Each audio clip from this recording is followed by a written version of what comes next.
I never saw it coming. Kimberly and I had been together for nearly 10 years. We had built a life, our home, our routines, the quiet, unspoken comfort of knowing each other inside and out. Or at least, I thought we did. Then, one evening, as we sat on the couch after dinner, she turned to me with an expression I couldn't read and said, "I don't feel happy anymore." I froze, my fork hovering halfway to my mouth. A small, confused laugh escaped before I could stop it. "What do you mean?" I asked, setting my plate aside. She sighed, her gaze dropping to her hands. "I don't know. I just feel different." Different. The word echoed in my head, not an answer but a riddle. I leaned forward, searching her face for something, anything that made sense. "Is it me? Did I do something? Are you stressed? What changed?"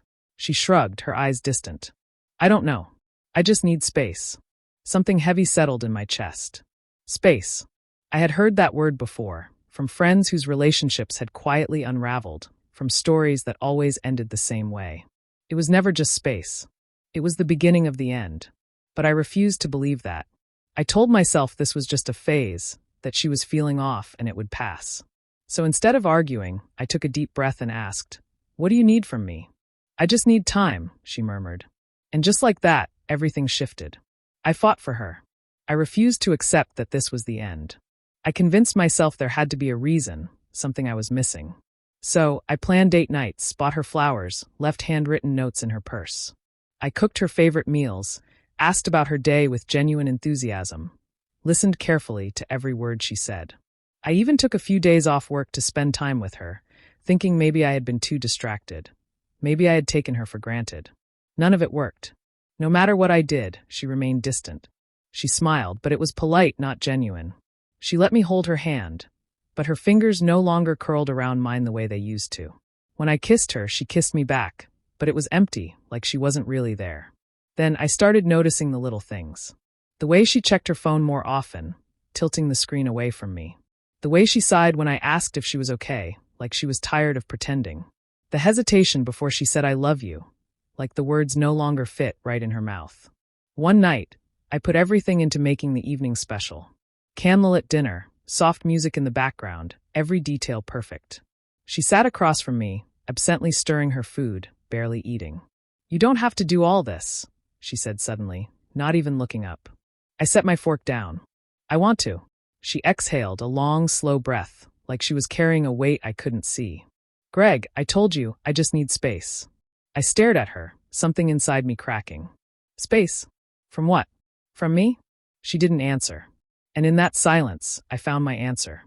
That night, I lay in bed, staring at the ceiling while she slept beside me, her back turned, her body curled away like I was just some stranger sharing the same bed.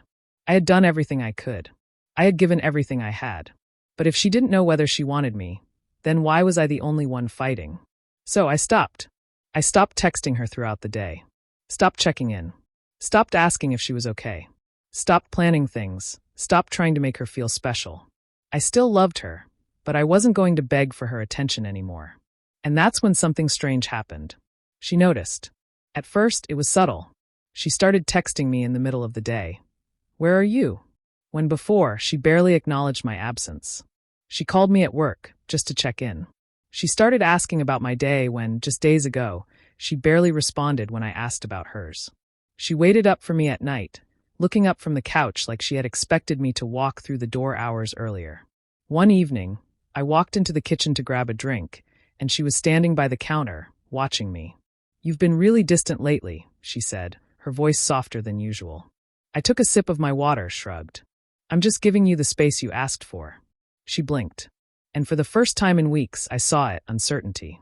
Maybe even fear. She wasn't expecting this. At first, she convinced herself I was just upset, that I was trying to get back at her. But the longer it went on, the more restless she became. She started trying. She'd suggest watching our favorite shows together. She lingered by my side when I did things around the house. One night, she even brought home my favorite takeout, something she hadn't done in months. Then, one evening, as I sat on the couch scrolling through my phone, she hesitated before sitting beside me. "Do you still love me?" she asked, her voice barely above a whisper. I turned to her, keeping my expression unreadable. "Why are you asking me that now?" She blinked, caught off guard. "I just feel like we're growing apart." I let out a small laugh. You're the one who wanted space. I'm just respecting that. And that's when I saw it. Regret. She had expected me to hold on, to fight for her no matter what. She never thought I would stop chasing her. But something still felt off. There was regret, yes, but it wasn't just about me. It was something deeper. Something she was hiding. Then, one night, she left her phone on the kitchen counter while she went to shower. It buzzed once. Then twice. I wasn't looking for anything. I wasn't that kind of guy. But then I saw the message. I miss you. When can I see you again? I stared at the screen, my heart pounding. I didn't touch her phone. Didn't even breathe. And suddenly, everything made sense. She didn't need space. She wanted options. She wanted to test the waters with someone else while keeping me as her safety net. And now that she saw me slipping away, she was scrambling to pull me back. But it was too late. That message, the weight of those 8 simple words, destroyed every illusion I had left. I stood there for a long time, staring at the screen, my heartbeat strangely steady. No explosion of anger, no immediate confrontation. Just clarity. It was like I had finally been handed the last piece of a puzzle I hadn't even realized I had been solving. I put her phone down and walked away. She came out of the bathroom minutes later, towel drying her hair, oblivious to the fact that I now knew everything. She smiled slightly as she passed by me, like we were just 2 normal people in a normal marriage. It almost made me laugh. For the next few days, I stayed in the house. Not because I was hesitating. Not because I had doubts. Because I was meeting with a lawyer. The divorce papers were in motion. And something in me had changed. I stopped caring. I stopped checking in on her. Stopped watching. Stopped waiting for her to notice me. The weight that had been crushing me for weeks was suddenly gone. I wasn't angry. I wasn't hurt. I simply didn't care anymore. She had made her choice, and now I was making mine. If she spoke to me, I barely responded. If she was in the room, I didn't look at her. If she sat beside me, I didn't move, but I didn't acknowledge her either. I wasn't ignoring her to punish her. She simply didn't matter anymore. And she felt it, the shift in the air. The way I moved through the house as if she wasn't even there. The way my presence no longer reached for hers. She started watching me more, noticing me in a way she hadn't in months. But it was too late. I saw it in her eyes, the slow realization that she had gone too far, that she had miscalculated, that she had underestimated me. Then came the moment. One evening, I stood in the bedroom, packing a suitcase. I moved methodically, folding my clothes, collecting my essentials. There was no urgency, no hesitation, no anger, just quiet finality.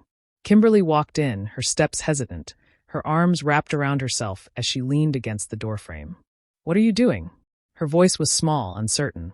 I didn't stop packing. "Leaving." Her breath hitched. "For how long?" I zipped up the suitcase and turned to face her. "For good." She blinked rapidly, as if trying to process the weight of those words. "Greg, come on. Don't do this." A small, humorless laugh escaped my lips. "I'm not the one who did this, Kimberly. You are." A flicker of panic crossed her face. "I don't understand." I tilted my head slightly, studying her, then spoke in a voice eerily calm. "I saw the message." Her entire body stiffened. "What?" I didn't look away. "On your phone. The one you were careless enough to leave unlocked." I paused, then repeated the words that had ended everything. "I miss you. When can I see you again?" Her mouth opened, then closed, like she was scrambling for a lie that wouldn't come. "Greg, I held up a hand. "Don't."